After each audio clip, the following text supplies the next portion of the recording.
आज हम लेक्चर 16 में डिजाइन ऑफ आरसीसी स्ट्रक्चर के सब्जेक्ट के अंतर्गत design of singly reinforced beam के बारे में हम कुछ बेसिक फंडामेंटल एजम्पशन को हम एक्सप्लेन करेंगे। तो फर्स्ट एजम्पशन है plane section remains plane before and after bending of beam. ये बीम है जिसका लेंथ L1 है और ये यूडियल लोडिंग है इसके ऊपर। इसका ओवरऑल डेप्थ D है, इफेक्टिव डेप्थ स्मॉल d है, विड्थ B है। तो जब हम इसको यूडियल से लोड करते हैं तो इस प्रकार से ये बेंट अप हो जाता है, बेंडिंग होता है इस प्रकार से। ये स्टील रेड कलर से दिखाए ताकि आपको ये क्लियर दिखाई दे रिइंफोर्समेंट।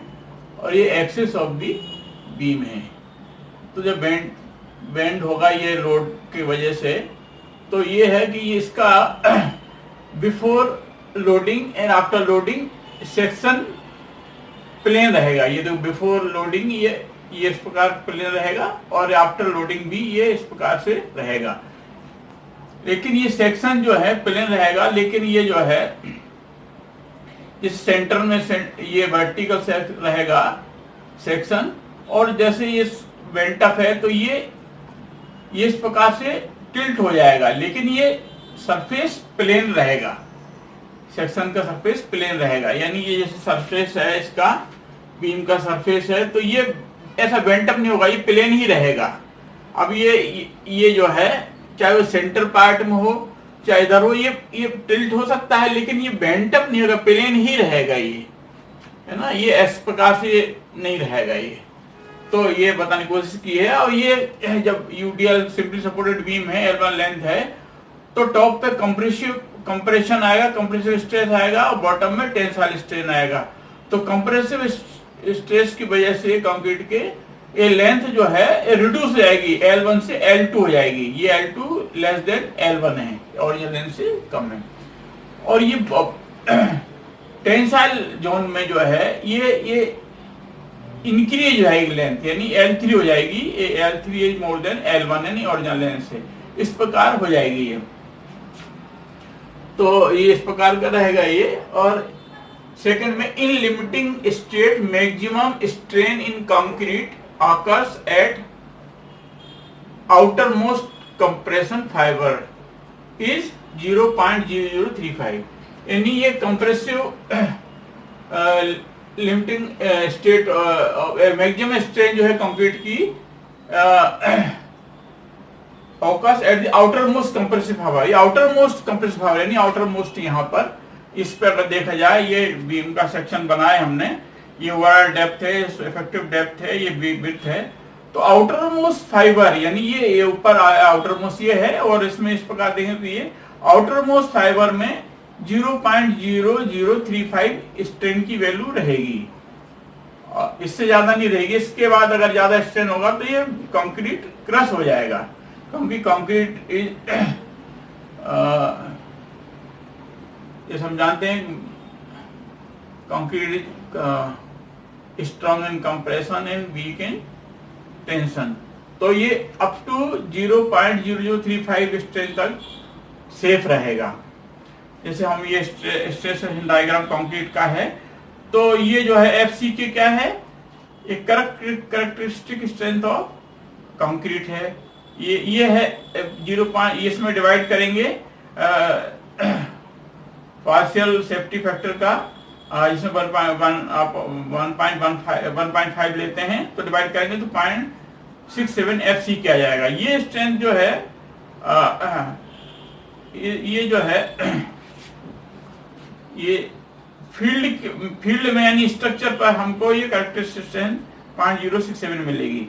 और इसके बाद फर्दर हमको 1.5 डिवाइड करने पर जो है हमको 0.45 FC design strength, design characteristic strength मिलेगी। तो हम इसको डिजाइन स्ट्रेंथ को कंक्रीट के कंसीडर करेंगे, इस पर डिस्कस करेंगे।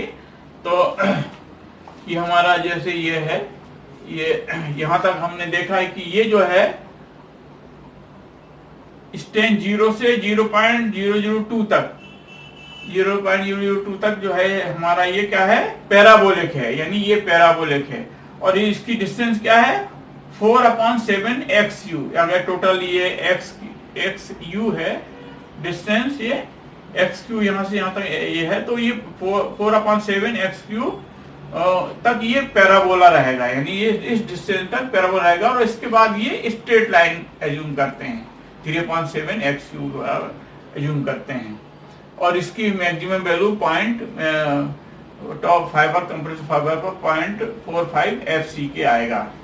तो हमारा ये strain curve, stress diagram of concrete हो गया। ये स्ट्रेन डायग्राम ऑफ कंक्रीट है। और ये जो है ये ऊपर कंक्रीट है, तो कंक्रीट जो का एरिया जो है हम ये इसमें कंक्रीट का एरिया कंसिडर नहीं कर देंगे, क्योंकि टेंशन में whole stress is taken by the steel. तो ये नीचे जो स्ट्रेन एफ यानी स्ट्रेस इन स्टील आ जाएगा नीचे वाला, ये ऊपर स्ट्रेस इन कंक्रीट रहेगा इस प्रकार से डायग्राम में। और हमने ये यहाँ पर ये देख सकते हैं,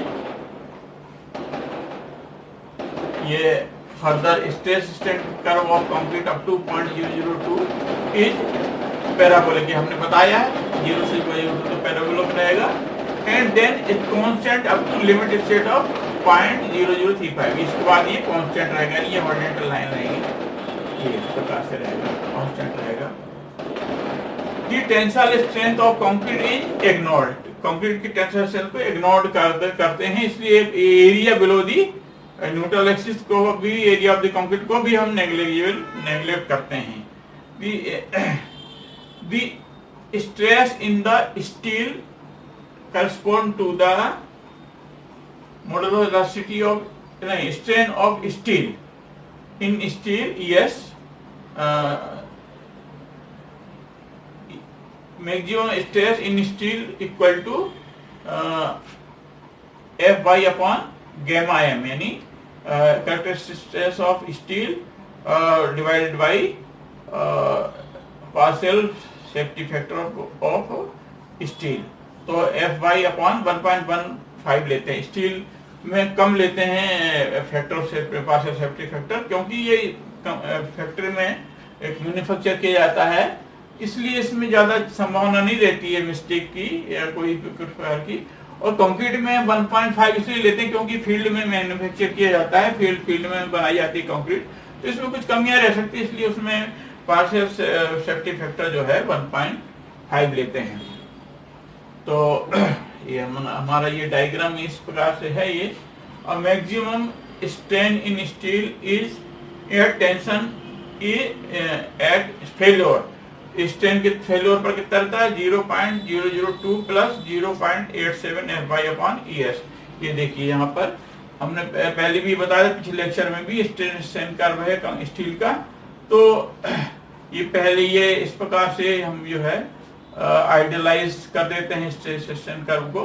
तो ये हमारा Fy, ये ऊपर ये Fy यानी कैरेक्टरिस्टिक ऑफ स्टील है।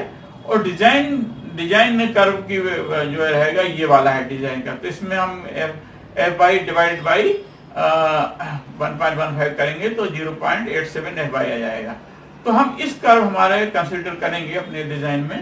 तो इसमें ये स्ट्रेस की वैल्यू आएगी स्टील में, ये मैक्सिमम स्ट्रेस रहेगी स्टील के लिए, और ये मैक्सिमम स्ट्रेन जो रहेगी, और ये 0.002 यहाँ तक रहेगा, और इसके बाद यहाँ से यहाँ तक की वैल्यू रहेगी 0.87 प्लस Fy अपॉन ES।